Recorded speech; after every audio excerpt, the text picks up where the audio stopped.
Pierre, vous connaissez le talentueux Bastien Millot. Il est avec nous. Oui. Et il va vous refaire votre portrait. Eh bien, allons-y. Europe 1, le grand direct des médias. C'est tout comme.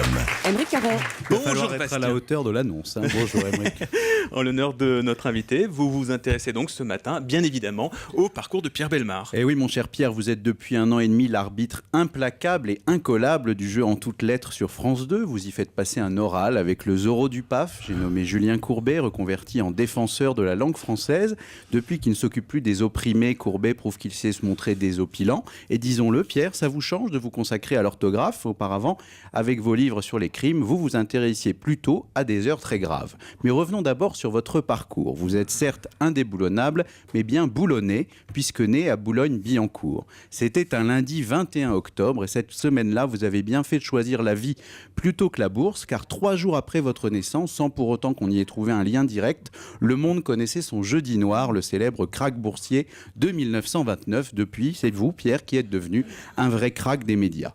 Au siècle précédent, un autre personnage célèbre était d'ailleurs né lui aussi un 21 octobre, c'est Alfred Nobel. Comme lui, vous êtes passé à la postérité pour vos prix. Les siens sont de physique ou de littérature et les vôtres, Pierre, sont toujours d'environ 495 francs. Votre père, Pierre, était un spécialiste des livres rares et anciens. C'est donc dans la littérature que vous avez baigné et dès vos 17 ans, c'est votre fameuse moustache que vous avez peignée. À peine majeur, vous vous tournez vers la radio, d'abord en régie, vous passez ensuite au micro. Et en 1955, vous débutez à la télé avec Vous êtes formidable. La liste des émissions qui ont suivi est interminable. Vous en avez animé tellement qu'on peut dire que vous avez un parcours télé haché. Certains de ces programmes ont vraiment marqué leur époque. De 1957 à 1976, il y eut bien sûr le génial concept de la tête et les jambes. L'un des candidats fait marcher ses cellules grises et l'autre brûle ses cellules graisseuses. Il fallait y penser. Autre émission mystique lancée avec Jacques Rouland, La caméra invisible. Des années plus tard, un Québécois s'appropria le concept et copia même votre moustache. Vous auriez pu porter plainte pour Bellivol.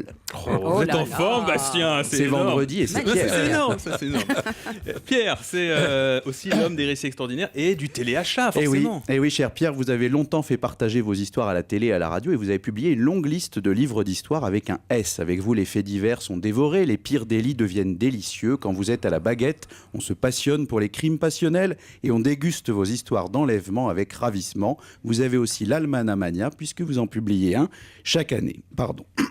Vous avez donc aussi, Pierre, une bonne plume et depuis une vingtaine d'années, vous avez décidé de plumer les Français grâce au téléachat, il faut bien. C'est vous qui avez fait venir le concept en Europe, de TF1 à M6 en passant par une chaîne dédiée en Belgique. Vous êtes à la manœuvre derrière tous les nettoyeurs à moquette et les ceintures de renforcement abdominal qui s'écoulent. Depuis peu, on a même vu apparaître des émissions de téléachat spécialement consacrées aux accessoires de la vie intime. Je vous vois frémir, Julia. Je n'ai rien dit. Exactement, mais je vous vois quand même frémir. On se demande, Pierre, si vous touchez aussi quelque chose sur les frais de porno. Au final, Bastien. Je ne suis plus intéressé au téléachat du tout depuis 1994. Ça fait un moment quand même que j'en fais plus. Mais vous devriez regretter en ne vous intéressant pas aux accessoires de la vie intime.